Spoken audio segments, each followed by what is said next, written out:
بسم اللہ الرحمن الرحیم۔ السلام علیکم ویورز، آپ کا میزبان انجینئر ڈاکٹر ساجد اقبال حاضر خدمت ہے۔ اس چیپٹر کا ٹائٹل ہے یہ بھی کوئی دوستی ہے، اور یہ لیبیا کے بارے میں ہے۔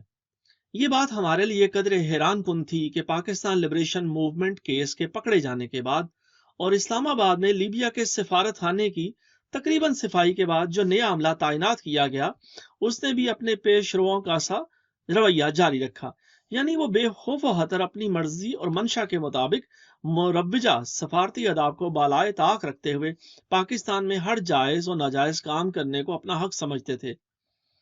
ان کا دائرہ کار اب بھی لیبیا کے ویزے حاصل کرنے والے پاکستانی محنت کشوں کے ہجوم اور ریکروٹنگ ایجنٹس تک محدود تھا، اور وہ اب بھی اپنے قومی اور ذاتی مفادات کے حصول کے لیے یہی چینل استعمال کر رہے تھے۔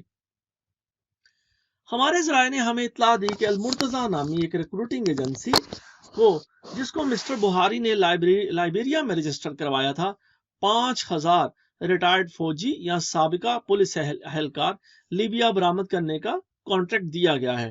اس سلسلے میں نہ تو کوئی اخباری اشتہار دیا گیا اور نہ ہی دیگر ذرائع سے اس کی تشہیر کی گئی، بلکہ یہ کام خفیہ انداز میں ذاتی تعلقات سے کیا جا رہا ہے، اور 5 مقامی ایجنسیوں کو اس کا ٹھیکہ دیا گیا تھا۔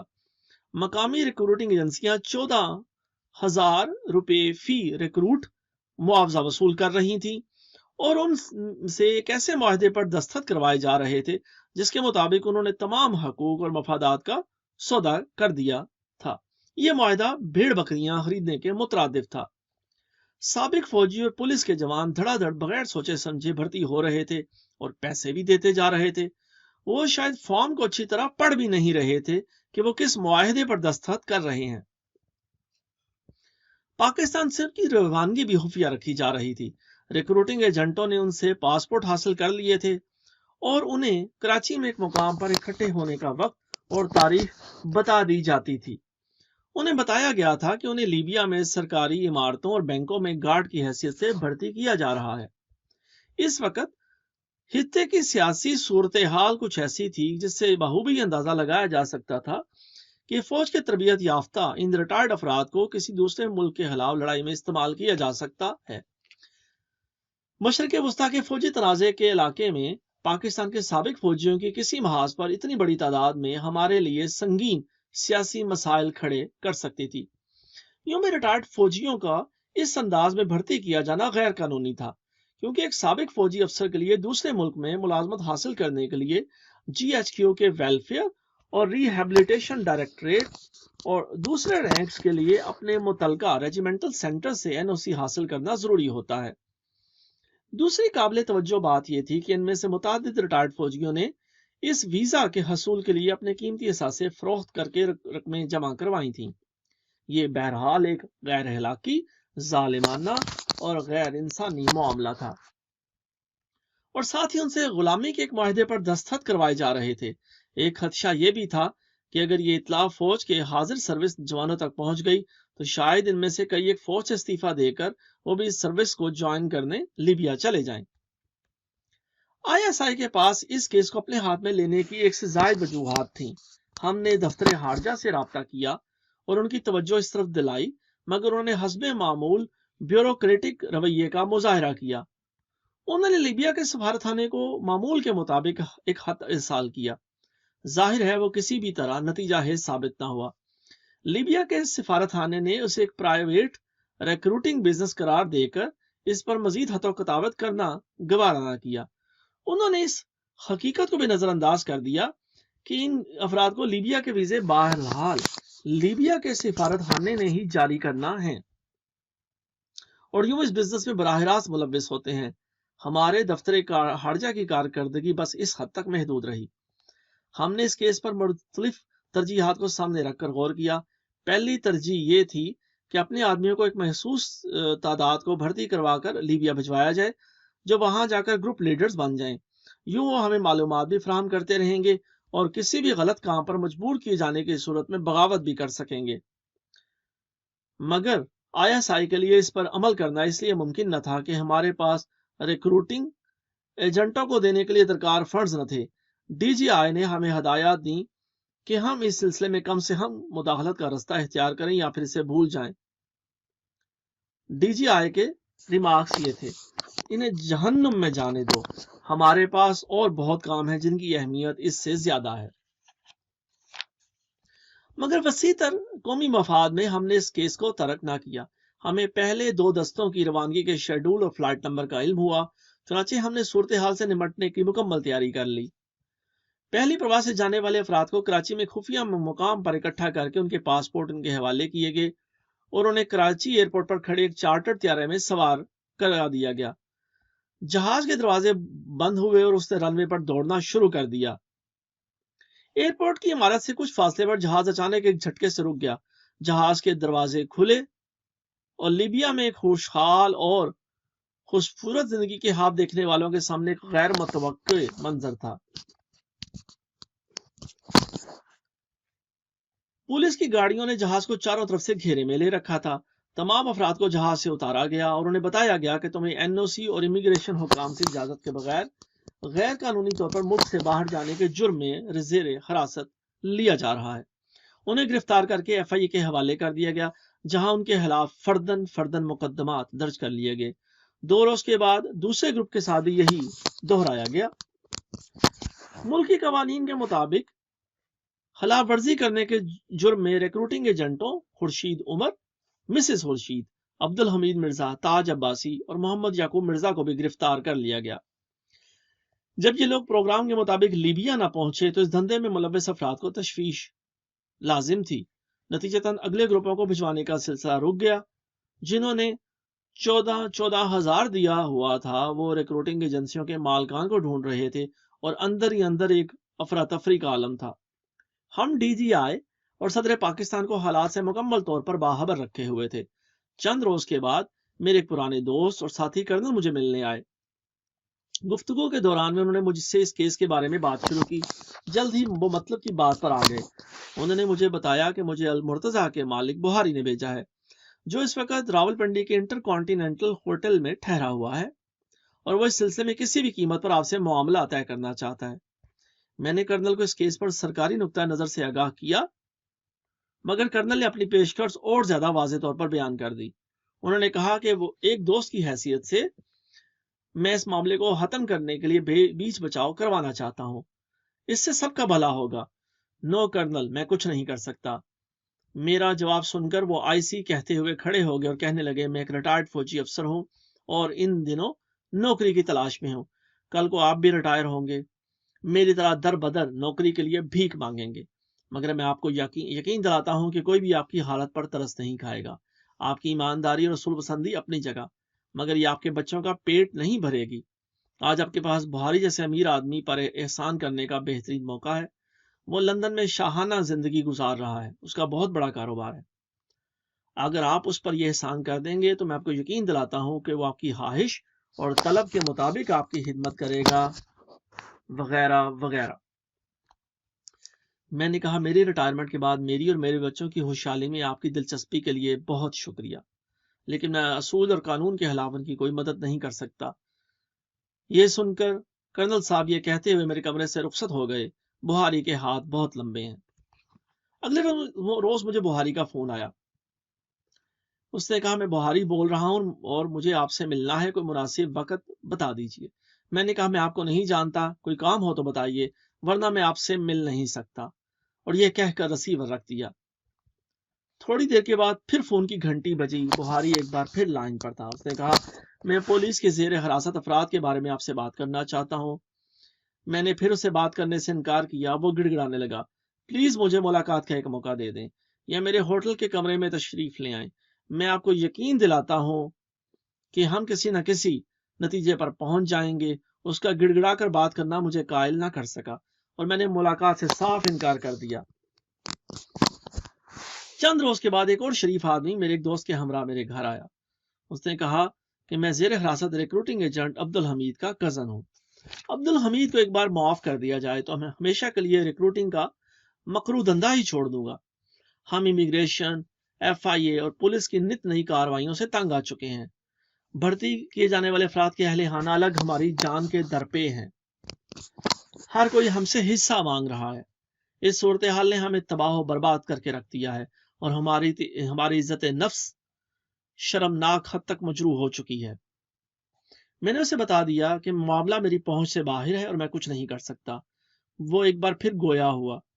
سر حمید کا کہنا ہے کہ جب ہندوستان سے ہجرت کر کے آیا تھا تو اس کے پاس صرف 150 روپے تھے، مگر اب اس کے پاس 1 کروڑ روپے سے بھی زیادہ کا سرمایہ ہے۔ اس نے اپنی رہائی کے بدلے اپنے تمام اثاثے آپ کی خدمت میں پیش کرنے کی پیشکش کی ہے۔ پہلے تو میرا خیال تھا کہ وہ محض مذاق کر رہا ہے، مگر مجھے بعد میں یقین ہو گیا کہ وہ اپنی پیشکش میں انتہائی سنجیدہ ہے۔ چونکہ میرے دوست کے ہمراہ آیا تھا، لہٰذا میں نے اسے تمام قانونی نکات سے آگاہ کیا اور کہا میں حمید کی کوئی مدد نہیں کر سکتا۔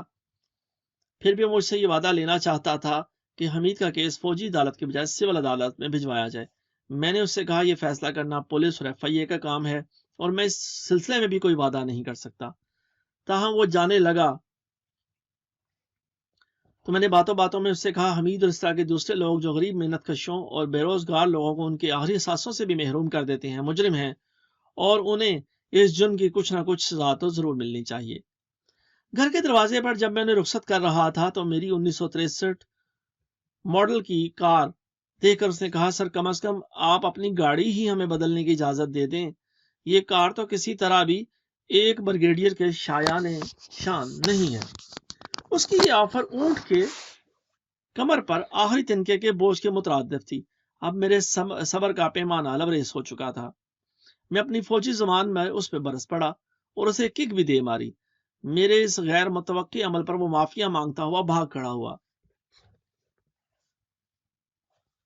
اس واقعہ کے چند روز بعد ہمیں وزارت داخلہ سے وزیر داخلہ کا ایک حکم نامہ موصول ہوا جس میں کہا گیا تھا لیبیا کے ساتھ ہمارے برادرانہ تعلقات کو مد نظر رکھتے ہوئے اور اس زر مبادلہ کی خاطر جو لوگ لیبیا سے پاکستان بھجوایا کریں گے اور ان سابق فوجیوں کی ریہیبلیٹیشن کے پیش نظر اس کیس کو ختم کر دیا جائے اور ان لوگوں کو رہا کر کے لیبیا جانے کی اجازت دے دی جائے۔ اس سرکاری نوٹ پر ہم نے ان الفاظ میں اپنا نقطہ نظر واضح کیا۔ نمبر 1، اگر لیبیا کی حکومت تجربہ کار افرادی قوت کی ہاں ہے تو حکومت پاکستان سے رابطہ کرے اور مطلوبہ افراد کی تعلیمی قابلیت، تجربے اور عہدوں کے مطابق تفصیلات بتائے تاکہ مختلف ریجمنٹل سینٹرز سے انہیں موزوں افراد مہیا کیے جا سکیں۔ اس صورت میں یہ افراد سرکاری ڈیوٹی پر ہوں گے اور ان کی تمام مراد اور حقوق جن میں تنخواہ، الاؤنسز، چھٹی، میڈیکل اور انشورنس وغیرہ کی سہولتیں شامل ہونی چاہیے اور دونوں حکومتوں کے درمیان ہونے والے معاہدے کا حصہ ہوں گی۔ نمبر 2، ہمیں یہ یقین دہانی بھی حاصل کرنا ہوگی کہ ہمارے ان تجربہ کار فوجیوں کو کسی دوسرے ملک کے خلاف کرائے کے فوجی کے طور پر استعمال نہیں کیا جائے گا۔ نمبر 3، منتخب شدہ افراد کو 14,000 روپے فی کس کے حساب سے کسی ریکروٹنگ ایجنسی کو ادا نہیں کرنا پڑیں گے۔ نمبر 4، ہمارے پاس ریزرو فوجیوں کی ایک فہرست موجود ہے۔ اس فہرست میں شامل بہترین افراد کو لیبیا کے ساتھ ہونے والے معاہدے کے ساتھ لیبیا بھجوایا جائے تو بہتر ہوگا۔ نمبر 5، گرفتار شدہ افراد میں کچھ ایسے فوجی بھی شامل ہیں جنہیں قواعد کی خلاف ورزی کرنے پر فوج سے نکالا گیا تھا۔ یہ لوگ بیرون ملک جا کر بدنامی کا باعث بن سکتے ہیں۔ نمبر 6، بھرتی کا طریقہ کار درست خطوط پر استوار نہیں کیا گیا۔ ان حقائق کی بنیاد پر ہم نے یہ کیس واپس لینے سے انکار کر دیا۔ یہ فائل وزارت داخلہ سے ہمارے پاس واپس تو نہ آئی، مگر میرے ایک پرانے دوست ضیاء حسن کا ٹیلی فون آیا جو ان دنوں وزارت داخلہ میں جوائنٹ سیکریٹری تھے۔ انہوں نے کہا مسٹر بہاری کے بڑوں سے بڑے اچھے تعلقات ہیں، اس لیے آپ کو بہاری سے براہ راست بات کر لینی چاہیے۔ میں نے ان سے یہی کہا کہ اس کیس میں میرا کوئی ذاتی مفاد نہیں ہے اور یہ محض اصولوں اور ملکی قانون کی بالادستی کا معاملہ ہے۔ میں نے یہ بھی واضح کر دیا کہ ان افراد کو گارڈ کے طور پر بھرتی نہیں کیا گیا بلکہ ان سے کرائے کے فوجیوں کا کام لیا جائے گا۔ چند روز بعد DGI جنرل اختر نے مجھ سے اس کیس کی پروگرس کے بارے میں پوچھا۔ میں نے اب تک ہونے والی کارروائیوں کے گوش گزار کر دی۔ انہوں نے کہا کہ بہاری مجھ سے ملنے آ رہا ہے۔ میں نے جنرل اختر سے پوچھا کہ بہاری نے آپ تک رسائی کیسے حاصل کی۔ جنرل نے بتایا کہ مجھے ایک سینئر جرنیل کا فون آیا تھا، اس سے میں انکار نہیں کر سکتا تھا۔ اس کے علاوہ مجھے وعدہ کرنا پڑا کہ ممکن حد تک مدد کروں گا۔ میں نے DGI کو بہاری اور حمید کی جانب سے رشوت کی پیشکشوں کے بارے میں بتا دیا۔ میں نے جنرل صاحب کو مشورہ دیا کہ آپ بہاری سے ملاقات نہ کریں تو بہتر ہے، کیونکہ عین ممکن ہے کہ وہ یہاں سے جا کر یہ بات مشہور کر دے کہ وہ آپ کے پی اے کو آپ کا حصہ دے آیا ہے۔ ایسی صورت میں ہمارے لیے آپ اور آئی ایس آئی کے بارے میں لوگوں کی زبانیں بند کرنا مشکل ہوگا۔ آپ سفارش کرنے والے جرنیل صاحب سے کہہ دیں کہ ہم بہاری کی مدد کرنے کے لیے تیار ہیں، مگر وہ سرکاری طور پر معاہدہ کرے اور ہمیں مطلوبہ افراد کی تعداد بتائے تاکہ قوانین اور ضوابط کے مطابق ہم اپنے ریجیمنٹل سینٹر سے اسے یہ افرادی قوت مہیا کر سکیں۔ صرف یہی ایک طریقہ ہے جس سے ہم اپنے سابق فوجیوں اور پاکستان کے مفادات کا تحفظ کر سکیں گے۔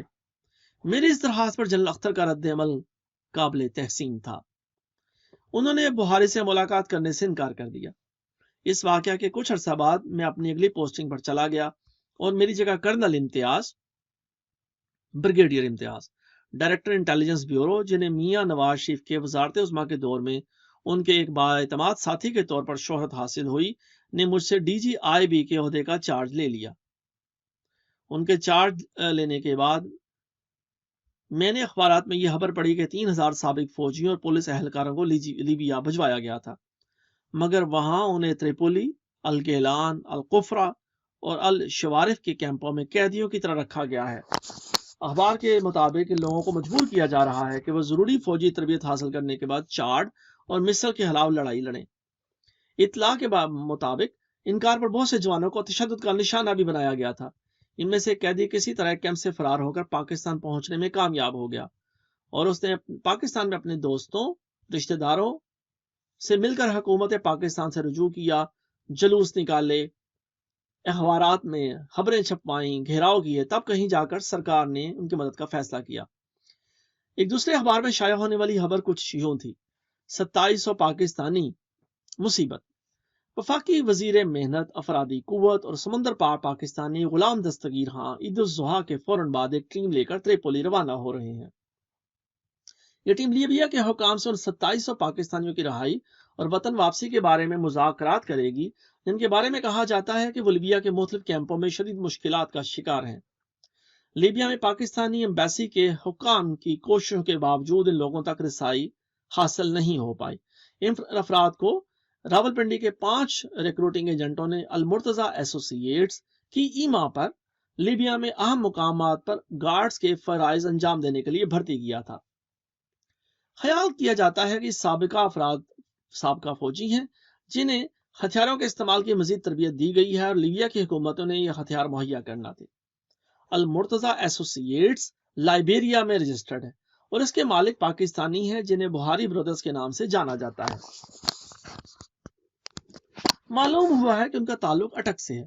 گزشتہ 2 ماہ سے مختلف اخبارات میں درجنوں ایسے خطوط شائع ہوئے ہیں جن میں 2 سال کے لیے بھرتی کیے گئے ان افراد پر لیبیا کے کیمپوں میں ہونے والے مظالم کی داستانیں بیان کی گئی ہیں۔